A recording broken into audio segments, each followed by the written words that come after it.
коли сьогодні в підручнику, наприклад, коли згадується слово «русин», то зразу ставиться підручником знак дорівнює сепаратист. Чітко. Причому ця концепція, воно на рівні держави, воно зберігається. І сьогодні, і ми говоримо про нашу еліту, на жаль, ця еліта, як я вже говорив, яка по-різним стала елітою, маючи різний життєвий досвід, уміння досягти якогось рівня по-різному. Але вони, може, в школі вчилися на трійки, а стали вдачними бізнесменами. Дивіться, вибирають голову обласної ради. З певних політичних міркувань, з особистих міркувань, одна частина, якби еліти, я не буду прізвище назвати, тому що це вже минуло, вже дещо помінялося, але на початку так. Вирішили вибрати Петрова. Питання не в прізвищі, питання не в тому, що ти росіянин, етнічний, ти і так далі. Питання зовсім не в цьому. І було питання, що давайте виберемо свого. Тобто кандидатом на голову обласної ради був Олександр Михайлович Каменяш. Тобто, стало питання, виберемо його, і ми зуміємо згуртувати кругом цієї людини всіх. Він толерантна, виважена людина, має відповідний політичний досвід. Ні, треба брали людину, яку потім ті, хто його вибрав, почали знову знімати його. Парадокс в тому, що немає між нашою елітою, тому що різний життєвий досвід і різне бачення. І в основному це бачення в чому? Як збагатитись. Не тому, як розвивати край, не тому, як працювати на край, а як збагатитись. І ще, для чого було потрібен деякий час місцевим елітам, про що казали і раніше, але то всі, так знаєте, трішки несерйозно того ставились, що в центрі вирішили грати в шахмати і просто місцеві еліти лбами бити до того часу, доки просто все не зруйнує само собою. І тут нарешті в Закарпатті порозуміли, що нас просто якось пропонують нам самим себе кусати, якось самим постійно робити якусь полеміку, і ігнорувати дає можливість центру взагалі поняття місцеві еліти, правда? Вони це зрозумілося, і тоді змінилася ситуація, от місяць тому чи скільки. Але це мали порозуміти всі, що тут відбувається з центру маніпуляція така, що чому спочатку давайте ви будете коаліція, а я вибачаю слово, але, наприклад, як це було спочатку сказано, що ви токсичні, я вас на порог не пущу всіх інших. Пам'ятаєте, на початку ще за часів губернаторства, ще не облраду, коли очолював Петров, але коли губернаторство. Він же просто окреслив, що, наприклад, оці там, скільки-то людей я буду говорити, а інших, щоб навіть не пускали до мене на поріг. Потім уже робилося вигляд, що то не так, хоча б коректніше міг би, правда? А там було на грані фол, то було таке, це недопустиме взагалі, мені здається. Я, може, сказав десь крамольну думку, я взагалі вважаю, що в Україні партій таких немає. Партія – це структура, громадська структура, яка має мати ідеологію, певну ідеологію. Колись, вроді, на це претендувала партія «Свобода» з певною ідеологією, але вона сьогодні за своєю фактично, я вважаю, антиукраїнським підходом, вона вже сьогодні стоїть на тому рівні, вже на маргінальному, на такому нижньому рівні, вже там більше на «Свободу» ніхто не звертає уваги. А всі інші партії – це як близнеці і браття. Чимся назви міняють, більше нічого. Але тим не менше, законодавство, яке було прийнято про вибори депутатів на місцевому рівні, воно на місцевому рівні неправильне. Чому? Тому що в партійні списки не може попасти київлянин Касків, наприклад, ОПЗЖ партія, до якої він має відношення до Закарпаття. Можемо назвати ще декого, суть не в прізвищах. А якби не було, так як і було колись, мажоритарка на місцевому рівні, то, може, тот Ігнатишин, це той, як кажуть, Левко, і був би вибраний, тому що люди його знають конкретно цю людину. Може він з грошима, може частина було якби проплачених тих, які заплатили, але частина було б тих, яких люди вибрали, яких знають. Тобто так і колись було. Тобто на рівні області обласну раду було б тільки місцеві еліти, тільки свої, місцеві, ті, які якийсь мають авторитет в певному регіоні. Навіть при небезпеці того, що все одно будуть вони підв'язані під когось, але це вже буде якийсь мати спільність або зв'язок просто з тою землею, з тими людьми. А тут не важливо. Тут головне попасти у список, Так. а далі купити собі місце у списку, тобто перший, другий, третій, а далі здобитися того, щоб ця партія набрала 15%, значить тоді попаде 6%. 20%, 20% Бачите, це опять таке, як на мене, це саботаж і зрада наш України взагалі, коли вирішили в центрі, так, з тими олігархами, там, з 10 в Україні, хто треба, договорилися вони між собою, а тепер тільки з їх дозволу, тільки на них на ніточках прив'язані люди будуть попадати в облради і всюди. Це є ж такі, правда? Що таке партія? Партія – це зав'язана на особистість. Да. Особистість з грошима. І то же саме Верховну Раду.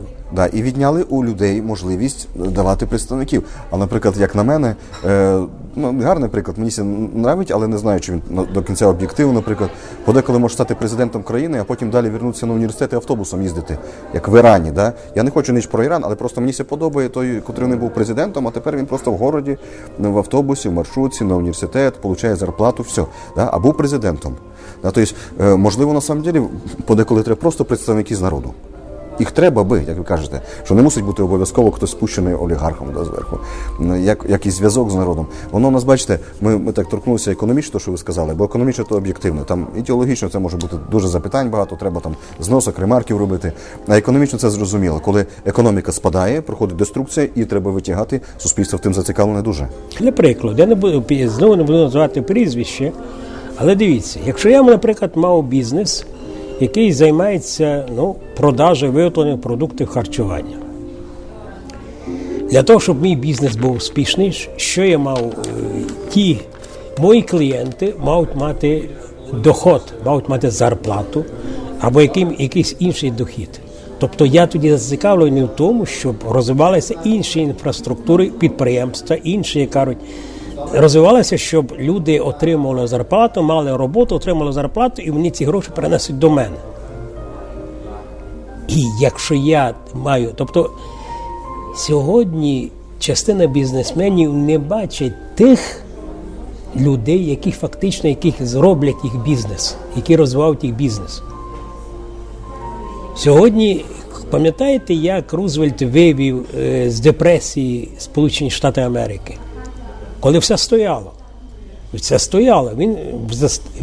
Він заставив людей у цих робочих таборах, люди йшли, працювали, майже 80% заробітку йшло в сім'ї, сім'ї вже йшли в магазини, купували, вже почався помалі оборот, банки давали кредити і так далі.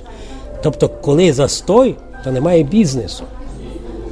А в нас фактично застой, якби не було кредитів, які ми беремо кредити, які не зрозуміло, коли будуть повернуті, тому що зараз кредити, яка борг зростає і зростає. Мені здається, що останні 10 років Закарпаття стало в масштабах України тим, хто імпортує все, а все виробництво, розумієте, тут прочитає, нікому не потрібно. Ви зустрічали, не знаю, закарпатське молоко в магазині? Ні. А гроші на це молоко присилає заробітчанин, допустим, да? Приходить сюди валюта, гроші, потім йдеш в магазин, він купує і гроші вивозять з Закарпати. Це є від'ємний баланс, а це є теж також виробництво, робочі руки і додана вартість, чи вироблено в Закарпатті, або ні. І у Закарпатті за останні 10 років відібрали багато навіть того, що було. Тобто ще просідає вироблення. Еліти ж мають розуміти, це ж знищення місцевих еліт і місцевого бізнесу. Перепродажа імпортованого. Я часто мав можливість спілкуватися з нашою елітою, представниками, депутата Верховної Ради, обласної ради, і я задаю одне просте питання і приводжу простий приклад. Що якщо брати сусідню область, Львівську область, то депутати Верховної Ради різних політичних орієнтацій, де вони гризуються, що коли розглядається питання, яке відноситься до їхнього регіону, то вони всі голосують одноголосно. Тобто вони лобірують інтереси свого краю. На жаль, наші депутати Верховної Ради, можна назвати 2-3, які лобірують, а їх там є 8-12, залежно від того, як дивитися на ці всі речі. Як на ці всі речі. Чому так? Ну, опять те ж саме, що я говорив. Немає почуття патріотизму, немає почуття, тому що він не знає, хто він є. Да? Якщо нав'язана така позиція, що навіть вроді чесна, чемна людина, інтелігент закарпатський, да? У нього відчуття провини за те, що він просто в Закарпатті народив в Україні. Да? Уже якісь таке, бо ви якісь не зовсім такі. На жаль, і як така людина може це згуртувати, навіть, от, наприклад, беремо наших депутатів цих, чи взагалі так, от це еліти, котрі бізнесмени великі, да? Котрі от нарешті сядьтеся, договоріться, та зробити своєму району, от, який би ти не був, політичний, економічний, який би твій бізнес був. Візьми із тим людям. Люди чекають якраз від тебе. Тебе життя винесло, ти є ти, котрий можеш повпливати. Якщо ти створиш робочі місця, наприклад, в своєму районі якось там верх трішки, не знаю, Березний, Свалявський, зробиш там 10 тисяч робочих місць, це буде вага в суспільстві, то, яку ніхто, ніяка політична річ, ні структура, ні маніпуляція не зніме від тебе. Люди то будуть знати, що ти це для них зробив. Що стоїть за тим, що от не робиться, не створюється. Я взагалі не бачу, наприклад, на території Закарпаття якісь конструктивних речей, крім імпортних кілька заводиків, щоб принесли, закинули. Да? Наприклад, господарювання, взагалі, отак, пробуй відслідкувати щось. Ну, от, в Мукачеві замічаю. Те, що називається господарюванням. В інших місцях підсвічування тільки, да, щоб показати, сфоткатися, якусь ленточку порізати, все. А приходиш, дивишся, що... Ну, знаєте, я скажу десь, може, таку парадоксальну річ, коли спілкуюся з представниками еліти і тих, які щось зроблять і роблять для краю, то вони всі русини.